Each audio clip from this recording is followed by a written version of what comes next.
Hi everybody, मैं सुनील कुमार एक बार फिर स्वागत करता हूं आपके अपने यूट्यूब चैनल बीइंग एजुकेशन पर।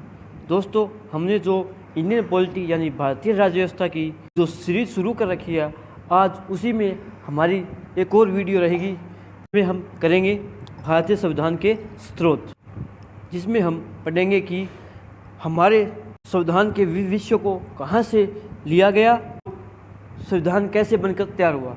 आपको वीडियो अच्छी लगे तो like, comment, share and must subscribe. चलिए दोस्तों, अगली स्लाइड पर चलते हैं, जिसमें हम सर्वप्रथम पढ़ेंगे कि सबसे पहले संविधान की मांग बाल गंगाधर तिलक ने 1895 में उठाई। यह उन्होंने स्वराज विधेयक में सबसे पहले इन्होंने संविधान की मांग उठाई थी। बाद 1922 में संविधान बनाने की मांग महात्मा गांधी जी ने उठाई, परंतु बाद में चोरा चोरी की घटनाएं कारण इन्होंने अपनी मांग को वापस ले लिया। के बाद 1934 में औपचारिक मांग श्री एम.एन. रॉय जी ने उठाई। यदि एग्जाम में सीधा आंसर की सबसे पहले संविधान की मांग किसने उठाई तो बाल गंगाधर तिलक ने, और औपचारिक मांग सर्वप्रथम एम.एन. रॉय ने 1934 में उठाई। इसके बाद 1940 में अगस्त प्रस्ताव आया, जिसमें कहा गया कि भारतीयों को दूसरे शामिल करने के लिए, परंतु भारतीयों ने इस प्रस्ताव को मना कर दिया। सन 1942 में भारत आया, जिसमें दो बातें कही गई, जिसमें पहला अपना संविधान बना लो और दूसरा कि आपको डोमिनियल स्टेट मिलेगा, यानी मुख्य पद महारानी विक्टोरिया के पास रहेगा और अन्य सभी भारतीयों के पास। किंतु इस बारे में मोहम्मद कि हमें तो वो चेक दिया जा रहा है जिसकी अवधि पहले से ही समाप्त हो चुकी है, यानी महात्मा गांधी ने क्रिप्स मिशन को पोस्ट डेटेड चेक कहा था। मिशन के विफल होने के बाद अब भारत में कैबिनेट मिशन आया, जो 1946 में आया।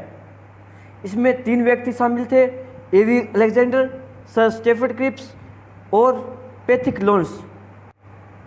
और यह मिशन भारतीयों के लिए दिल से अच्छा मिशन था, और यह मिशन भारत का संविधान बनाने के लिए आया। भारत का संविधान बना।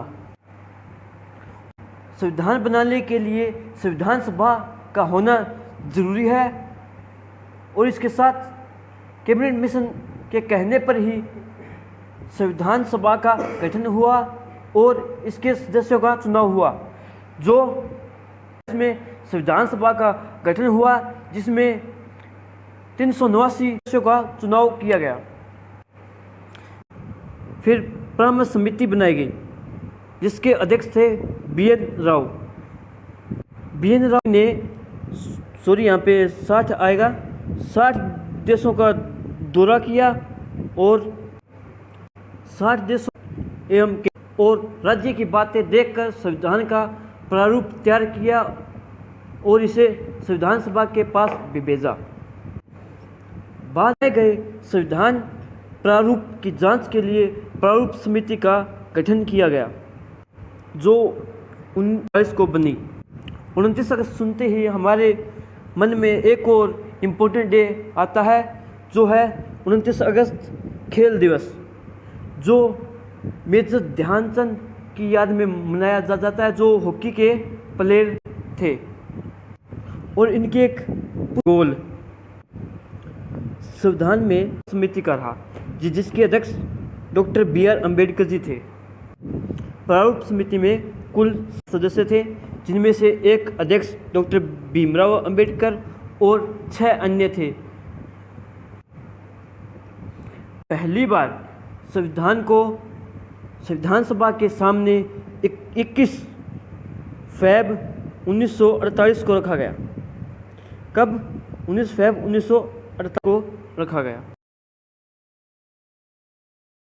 अब दोस्तों, हम संविधान बनने की प्रक्रिया समझने के बाद अब हम अपने टॉपिक पर, भारतीय संविधान के स्रोत पर आते हैं, जिसमें सर्वप्रथम हम पढ़ेंगे कि सबसे ज़्यादा भारतीय संविधान पर प्रभाव रहा भारतीय सरकार अधिनियम 1935 का, में से हमने 1995 में से 250 अनुच्छेद एज इट इज़ यहीं से बोरो किए थे। इसके बाद रहेगा ब्रिटेन, जिससे हमने संसदीय शासन प्रणाली, द्विसंसदीय संसदीय व्यवस्था यानी लोकसभा और राज्यसभा दोनों से है। इसके बाद एकल नागरिकता, सिविल सेवाएं, कानून निर्माण प्रक्रिया और राष्ट्रपति का पद, ये सारी चीज़ें हमने ब्रिटेन से बोरो की। पद आर्टिकल 52 के अंतर्गत आता है। रूस, जिससे हमने राज्यपाल का पद एवं मौलिक कर्तव्य बोरो किए। जर्मनी से हमने आपातकालीन शक्तियाँ बोरो की। आपातकालीन शक्तियाँ भारतीय संविधान के भाग 18 में सम्मिलित है और भारतीय संविधान में 3 प्रकार की आपातकालीन शक्तियाँ हैं, जिसमें आर्टिकल 352, 356 और 360 है। 352 के अंतर्गत राष्ट्रीय आपात, 356 के अंतर्गत राष्ट्रपति शासन और 360 के अंतर्गत वित्तीय आपात लगता है। और वित्तीय आपात भारत में अभी तक नहीं लगा।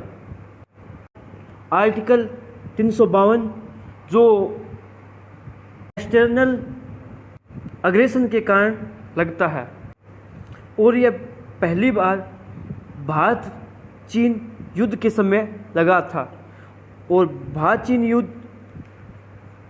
1952 को हुआ। यह 26 अक्टूबर 1962 से जनवरी 1968 तक चला। 356 के अंतर्गत राष्ट्रपति शासन, जो सबसे अधिक बार इसका यूज किया वो थी इंदिरा गांधी। अगला देश रहेगा अमेरिका, जिससे हमने मौलिक अधिकार, सुप्रीम कोर्ट, संविधान की प्रस्तावना, न्यायिक पुनर्विलोकन, उपराष्ट्रपति और महाभियोग, ये चीज़ें यहाँ से बोरो की। मौलिक अधिकार के भाग 3 में सम्मिलित है और मौलिक अधिकारों को ही भारतीय संविधान का मैग्ना कार्टा कहा जाता है। मौलिक अधिकार थे जो वर्तमान में 6 है। आर्टिकल 31 को संपत्ति का अधिकार था, जो उसे 44वें संविधान संशोधन 1978 में मौलिक अधिकार की श्रेणी से हटाकर एक कानूनी अधिकार बना दिया गया। इसके बाद हम थोड़ा उपराष्ट्रपति के बारे में जान लेते हैं। दोस्तों, उपराष्ट्रपति को उपराष्ट्रपति पद के लिए कोई वेतन नहीं दिया जाता। इसे केवल राज्यसभा के सभापति के तौर पर वेतन दिया जाता है। महाभियोग संविधान के उल्लंघन करने के आधार पर राष्ट्रपति पर लाया जाता है। हालांकि हमारे भारतीय संविधान में उल्लंघन को परिभाषित नहीं किया गया। इसके बाद ऑस्ट्रेलिया, जहां से हमने संवत्ति सूची, प्रस्तावना की भाषा और संयुक्त बैठक, ये सब चीज़ें बोरो की थी। इसके बाद कनाडा, जहां से हमने शक्ति का विभाजन और अर्धसंघीय व्यवस्था बोरो की, में केंद्र शक्तिशाली होता है। इसके बाद हम देखते हैं कि दक्षिण अफ्रीका से क्या क्या लिया है। इसमें सर्वप्रथम संविधान संशोधन प्रक्रिया, राज्यसभा के सदस्यों का चुनाव। संविधान संशोधन प्रक्रिया के अंतर्गत पहली बार संविधान संशोधन यानी भारतीय संविधान में पहला संविधान संशोधन 1951 में हुआ, जो भूमि सुधार से संबंधित था।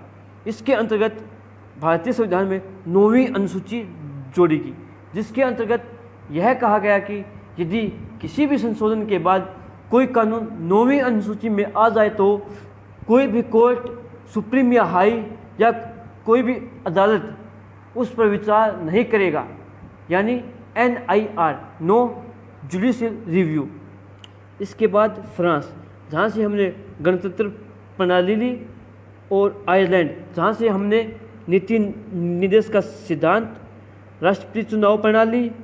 इसके बाद राष्ट्रपति द्वारा राज्यसभा में मनोनीत सदस्य, राष्ट्रपति राज्यसभा में 12 सदस्य मनोनीत कर सकता है। उसके बाद हमारा अंतिम देश रहेगा जापान, जिसे हमने विधि द्वारा स्थापित प्रक्रिया को लिया। इसी के साथ दोस्तों आज का अपना टॉपिक भारतीय संविधान के स्रोत यहीं पर पूरा होता है। यदि आपको वीडियो पसंद आए तो like, comment, share and must subscribe.